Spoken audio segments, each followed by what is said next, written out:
Hey, what is going on, everyone? So, yeah, I know it's been a few days. I have just been essentially working really hard on just getting all of those hidden blades ready for you guys for the Etsy page.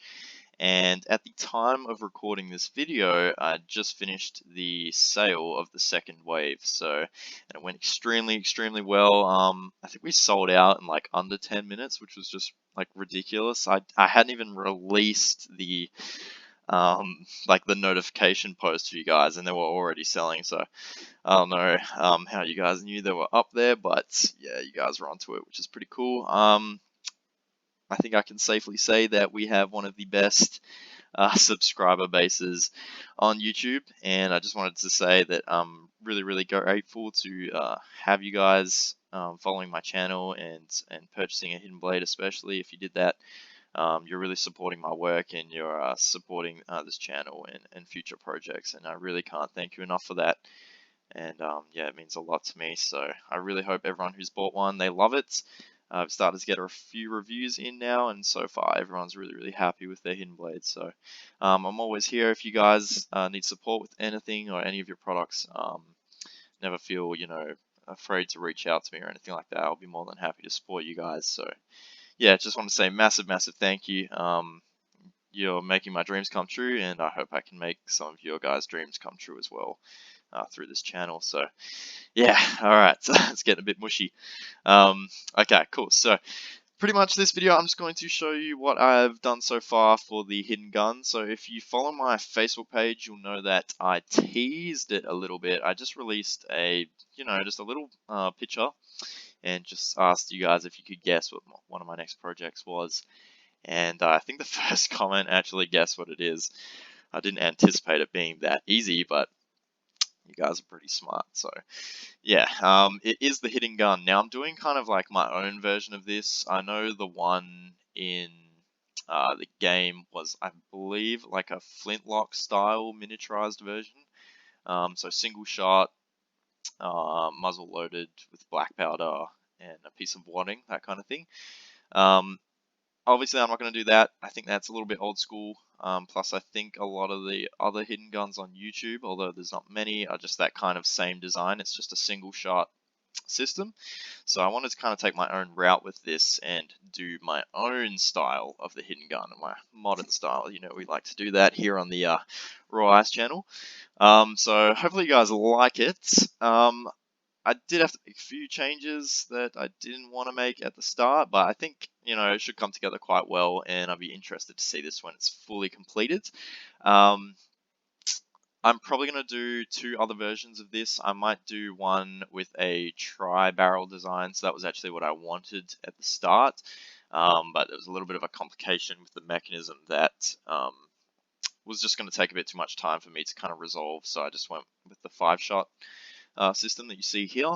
And I'm probably going to do a kind of magazine system. So instead of a revolver, I'll do like a compact magazine one with just a single barrel, and see how that goes. But yeah, this is the first one that I'm going to do because I do have a whole bunch of projects that I am working on, or want to work on, sorry, and I don't want to spend too much time on this one, but I think it will be really cool, because I don't think anyone else on YouTube has done something like this. So it'll be really awesome to see this completed, and I hope you guys are excited for it as well. That being said, I am still working on the Valhalla blade. I just was focusing on the Etsy ones. So I know a lot of people are really keen to see that mechanism that I showed. So yes, I will be working on that still. You might be able to see it up in this tab up the top. But yeah, I'm just working on that system as well. So we've got the Valhalla blade on the go, we got the hidden gun on the go, and there is a design that I'm going to be working on as well, which is a hidden blade that does not require the string and ring. So it's going to be like a push button style system that's going to be mounted to the top of the forearm, I believe. I think that's the design I'm going to go with. And I'll probably release like a concept of that soon, kind of thing. But yeah, essentially no string, no ring, and it's just going to be completely wrist activated. So yeah, but I'll save that for another video, because we need to start finishing off some of these projects, because there's just getting so many of them at the moment. Alright, so let's quickly jump into this. This is the hidden gun that I've came up with. So like I said before, I was going to try a 3 chamber design, but I had to go with a 5, and the reason for that is if you know how a revolver works, I've used a pretty standard revolver mechanism here, so if you know how they work, you'll know what I'm talking about. This little piece here that you can see ratchets on these pieces here, and that will essentially, when you pull the trigger, it's going to push this piece up and it's going to rotate the barrel to the next shot. Now the issue I faced when I was trying to make this a 3-shot design was that the spacing between each one of these ratchets was too large, so that the catch here would not be able to lock on to rotate it to the next shot. Now obviously I could you know, work with the ratios a little bit and change the part size and that kind of thing. But like I said in the start of this video, it was just probably going to take a little bit too much time that I don't want to waste. So I went with the 5-shot design because I already had the calculations worked out for that for this one. So essentially, if I can explain this to you guys, I don't know if this will make much sense. Rotates around. So what's going to happen is you're going to obviously pull the trigger. When that happens, it is going to push this piece up. That tip here is going to ratchet in there and rotate this whole cylinder to the next bullet. Now at the same time that's rotating, this catch on the corner here is going to hit this catch up here. So you can see there's a bit of room there, and that's so this has time to spin the chamber before the trigger activates the hammer, which is this piece here. And so what's going to happen, that's going to hit this edge right there, and it's going to pivot on this point here. There's going to be a screw through there, and this whole piece is going to come back. So obviously if you know the guns, how they have the hammer piece, which hits the primer on the bullet, this whole piece is going to swing back, and then just at the right time that this cylinder has reached the top, the hammer will come forwards and hit the bullet. So yeah, there's just a torsion spring that's going to be wrapped around here through there, so that that's constantly under spring tension.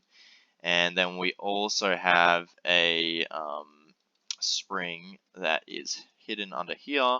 It's going to be mounted on that part of the trigger, and it's going to sit in there, and that is what's going to keep the trigger under spring tension. Now the reason the trigger has this oval cutout is so that it can slide a little bit on the screw that will be going through this hole, and that's so that when the trigger comes back down, it can slide forwards and reset the hammer so that the next shot can be fired. So you can do 5 consecutive shots without having to cock the hammer manually, which will be pretty cool. You can see here, obviously we've got the 5 chambers in the cylinder like that. So we'll have 5 bullets in there. There's a few components I still need to model, like obviously the friction lock, so that the cylinder doesn't just rotate freely in between shots. And obviously I have to put the short barrel on the front, and I'm going to make this trigger foldable or collapsible so that it can fold into this section you see here. And that way when it's mounted on the hidden blade, it's not going to, you know, stick out and catch on your clothing or anything like that, which would be pretty cool. And then we just got to finish it off with some, you know, aesthetics, you know, make it look real pretty, that kind of thing. So it should be nice and easy there. But yeah, I hope you guys like the look of it so far. I think it looks pretty cool, looks pretty badass. Now, I know it looks kind of big on the computer, but it's actually quite small. The whole thing, like the whole unit, I think is, let's have a look here. Yeah, so it's only about 13 millimeters tall, which is like 1.3 centimeters, which is really not that big. The cylinder itself is 27 mils in diameter, so that is a little, you know, it's not huge, but it's bigger than I was planning, because obviously, like I said, I was trying to go with the 3-shot design, but I don't think it's, you know, out of control in size, because when it's all mounted on the hidden blade, it shouldn't stick up too much. But even if it does, I'm not too bothered, because that's going to give it a bit of room away from your arm, so you're not going to end up shooting yourself, which would be cool. And I'm just going to clarify this. Obviously, I live in Australia, and gun laws are extremely strict here. Like, there is no chance in hell I would ever be able to buy a gun or a bullet or ammunition, black powder, nothing like that. There's no way I would ever get my hands on that stuff in my country. So I've had to come up with my own bullets, Now, I saw a video on YouTube about cap guns, essentially. So if you know what a cap gun is, you know that it's just kind of like a little um, kind of red plastic cup, and it holds like zero 0.2 grams of gunpowder in it, or potassium. What's the word? Potassium something. I can't remember, but um, yeah, it holds that in there, and essentially it's um, it combusts when it receives impact, and it makes a nice little popping sound or a little explosion sound. So they're actually quite powerful from my testing. So I'll show you the bullets. This is the bullet that I have modeled. Looks a little bit funny, but yeah. You can see here the cap obviously is going to be squished on the bottom there, and then when the hammer on the gun, this piece here, if I actually go and hide the cylinder, you can see it. The pin on the hammer is going to strike the cap on the bottom of the bullet, and that's going to act as our full, propulsion system essentially. Obviously, a cap spread out into a normal chamber size or a normal barrel size wouldn't really be powerful enough to shoot any projectile at any decent speed. But what we can do with a cap is I've made a very, very tight barrel within the bullet itself. So this cylinder here, I think, is only 3 mils in diameter. So even though it's a very small explosion we're getting from the cap on the back, it's also a very small barrel within the bullet. So what that means is that explosion is obviously going to be very compressed, and we should be able to launch a projectile out of this bullet at a reasonable speed. I mean, I'm not expecting it to do like any crazy damage to anything, but it should, give some nice visuals at least, be a cool prop, and actually have some level of functionality to it. But yeah, I did test one of these bullets, and the cap was strong enough to actually explode the back of the bullet. So that's why you can see I've made it a bit thicker here, so it should be able to withstand that explosion there. So yeah, guys, hope you found that kind of interesting. Hope you're excited to see this project done. I think it will look really, really cool, and I hope the mechanism made sense. But yeah, we got the no ring and string hidden blade coming. We got the Valhalla hidden blade, which will be coming. More episodes on that series soon, and yeah, we just got a whole bunch of stuff to be doing as well. I just once again, huge thank you to everyone that bought one of the blades, and yeah, we'll see you guys in the next episode. And hopefully we can get to work on that Valhalla blade pretty soon. All right, see you guys. Take care.